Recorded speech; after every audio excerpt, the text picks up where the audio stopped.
സിയാസ് കിച്ചണിലേക്ക് എല്ലാവർക്കും സ്വാഗതം. ഞാൻ ഉണ്ടാക്കാൻ പോകുന്നത് ചെറുനാരങ്ങ അച്ചാറാണ്. 2 കിലോ ചെറുനാരങ്ങ ആവിയിൽ വേവിച്ചെടുക്കുന്നു. ഒരു 100 ഗ്രാം ഇഞ്ചി, 150 ഗ്രാം വെളുത്തുള്ളി, 100 ഗ്രാം പച്ചമുളക്, 100 ഗ്രാം എള്ളെണ്ണ ഒഴിച്ച് കൊടുക്കണം. 2 ടേബിൾ സ്പൂൺ കടുക് വേണം.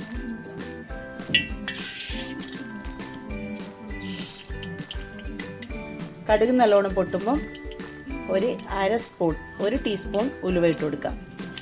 ഇനി ഉലുവ ഇട്ട് കൊടുക്കാം. എല്ലാം പൊട്ടി കഴിയുമ്പം പെയ്യാനായി. ഇനി വെളുത്തുള്ളി ഇഞ്ചി ഇട്ട് കൊടുക്കാം. വെളുത്തുള്ളി ഇഞ്ചി ഇട്ട് നല്ലോണം പൊരിഞ്ഞ് വരണം. പൊരിഞ്ഞ് പച്ചമണമെല്ലാം മാറി നല്ലോണം പൊരിയുന്നവരെ ഇളക്കി കൊടുക്കണം. നമ്മൾ അച്ചാറുണ്ടാക്കുമ്പോൾ ഒന്നെങ്കിൽ വെളിച്ചെണ്ണ വേണം, അല്ലെങ്കിൽ എള്ളെണ്ണ. ഈ 2 എണ്ണയിലാണ് ഏറ്റവും നല്ലത്. പിന്നെ ബീഫ് അച്ചാറിനെല്ലാം വെളിച്ചെണ്ണ ഉപയോഗിക്കാൻ നല്ലത്, എള്ളെണ്ണ ഉപയോഗിക്കാൻ പാടില്ല. അതിൻ്റെ മണം എന്തോ ഒരുപോലെ ആയി കിട്ടും. അതുകൊണ്ടാണ് ബീഫ് അച്ചാറിൽ വെളിച്ചെണ്ണ ഉപയോഗിക്കാൻ പറയുന്നത്. ഇത് എള്ളെണ്ണയാണ്. ചെറിയൊരു ഗോൾഡൻ കളർ പോലെയായി മണമെല്ലാം മാറിക്കിട്ട് നമുക്ക് പച്ചമുളക് ഇട്ട് കൊടുക്കാം.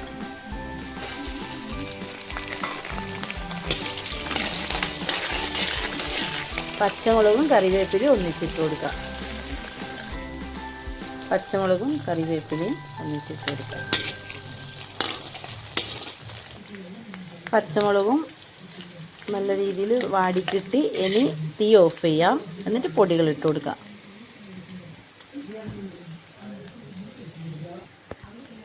നാല് ടേബിൾ സ്പൂൺ കാശ്മീരി ചില്ലിപ്പൊടി, 2 സ്പൂൺ അച്ചാർ പൊടി, 2 സ്പൂൺ അച്ചാർ പൊടിയുണ്ട്. 1 ടീസ്പൂൺ കായപ്പൊടി. 1 ടീസ്പൂൺ ഇട്ടാൽ മതി, ഞാൻ അതിനനുസരിച്ചിട്ട് കുടഞ്ഞിട്ടുണ്ട്. ഉപ്പ് ആവശ്യത്തിന് ഇട്ട് കൊടുക്കണം. ഉപ്പിനൊരു കണക്ക് പറയാൻ പറ്റൂല. ഇട്ട് കൊടുത്തിട്ട് ഉപ്പ് നോക്കിയിട്ട് പിന്നെ ഇട്ട് കൊടുത്താൽ മതി.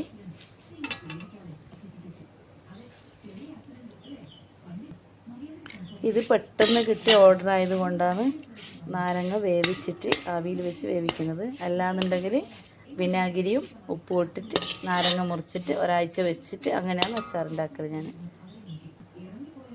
അങ്ങനെ ആക്കിയാൽ കയ്പ്പ് ഉണ്ടാവുകയില്ല. ഇത് ചെറിയൊരു കയ്പ്പ് ഉണ്ടാവും. കുറച്ച് ദിവസം കഴിഞ്ഞ് ഉപയോഗിച്ചാൽ കയ്പ്പ് മാറിക്കിട്ടും. ഈ ഒരു പാത്രം വിനാഗിരി ഒഴിക്കുന്നുണ്ട്.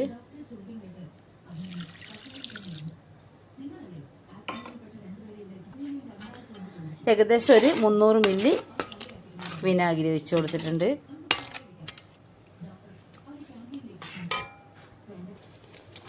വിനാഗിരി എല്ലാം ശരിക്കും തിളച്ചിട്ട് തണിയണം. തണിഞ്ഞിട്ടാകുമ്പോൾ നാരങ്ങ മുറിച്ചത് ഇതിലേക്ക് ഇട്ട് കൊടുക്കണം.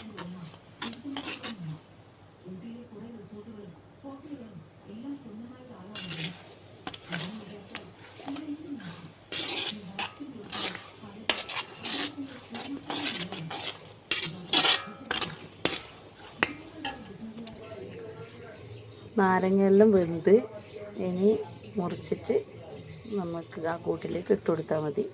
ഇപ്പോൾ വേവിച്ച നാരങ്ങ ആയതുകൊണ്ടാണ് തണിഞ്ഞിട്ട് ഇടണം എന്ന് പറഞ്ഞത്. നമ്മൾ പച്ചനാരങ്ങ തന്നെ മുറിച്ചിടുന്നുണ്ടെങ്കിൽ ചൂട് വിനാഗിരിയിലേക്ക് തന്നെ ഇട്ട് കൊടുക്കാം. ചെറുനാരങ്ങ മുറിച്ചിട്ട് പ്ലാസ്റ്റിക്കിൻ്റെ പാത്രത്തിലേക്ക് ഇടണം. ഒന്നെങ്കിൽ സ്റ്റീൽ പാത്രം അല്ലെങ്കിൽ പ്ലാസ്റ്റിക്കിൻ്റെ പാത്രത്തിലേക്ക് ഇട്ട് വെക്കണം. ഇതുപോലെ 4ആയി മുറിച്ചെടുക്കണം നാരങ്ങയെല്ലാം. നമ്മൾ നാരങ്ങയെല്ലാം മുറിച്ച് കഴിഞ്ഞ് ഇനി നമ്മളെ കൂട്ടിലേക്ക് ഇട്ട് കൊടുക്കാം. എല്ലാം മിക്സിലേക്ക് ഇട്ട് കൊടുത്ത് നന്നായിട്ടൊന്ന് ഇളക്കി കൊടുക്കുക. കൂട്ട് എന്നുദ്ദേശിച്ചത് ഈ മിക്സാണ് കേട്ടോ. നല്ല രീതിയിലൊന്ന് മിക്സ് ചെയ്ത് കൊടുക്കുക.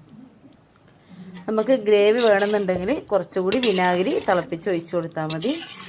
ആവശ്യത്തിന് ഉപ്പ് ഇട്ട് കൊടുക്കാം. ഞാനിത് ഓവർ ഗ്രേവി ഒന്നും ആക്കുന്നില്ല. അപ്പം ഇത് നല്ല അടിപൊളി ടേസ്റ്റ് ഉണ്ടാവും. നോക്കിയിട്ടില്ല, ടേസ്റ്റ് നോക്കട്ടെ. ഉപ്പ് കുറവാണെങ്കിൽ ഉപ്പിട്ട് കൊടുക്കണം. ഉപ്പ് കുറവായിരുന്നു അപ്പോൾ ഉപ്പിട്ട് കൊടുത്ത്.